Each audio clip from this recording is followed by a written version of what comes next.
Eliza was the longest resident of the mansion. She lived here from 1810 to 1865, so 55 years. And really, when people in the neighborhood talk about the mansion, they call it the Jumel Mansion, so it's still her house.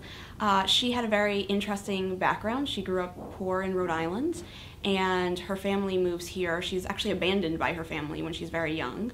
She has to make her way in the world, and as a woman in the 19th century, that's really tricky. So there are rumors that she was a lady of the night, and then she became an actress when she first came to New York City. And the great thing about being an actress is that you're thrown into the path of very wealthy, influential men. And she met Eliza Jumel, who was a wine merchant, and they got married in 1803 and buy this house as their summer country house in 1810. And she just really goes all out at the house. She decorates it with the latest of the styles of the time, French Empire style, like we see in the room that we're in right now. And she is the one that really leaves her mark on the room and on the house.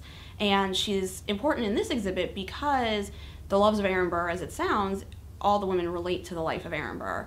And she was Burr's second wife. She was married to him while she was 59, he was 77.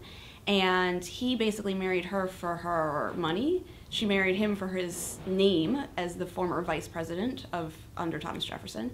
And then he ends up having an affair with a 20-year-old while they're married. And so she actually is going to divorce him, but he dies the day the divorce is going to come through. So a good, juicy 19th century gossip story.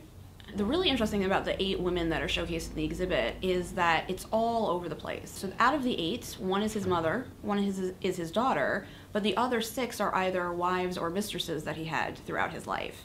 And the one I love particularly is his relationship with his daughter. So he was first married to a woman named Theodosia. They also have a daughter named Theodosia.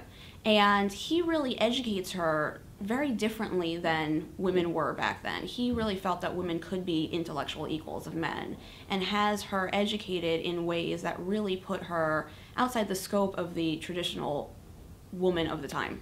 And then, on the flip side of that, he's got, mistresses as he's married, so he was definitely a man of the 19th century as well. So really interesting juxtaposition of personality.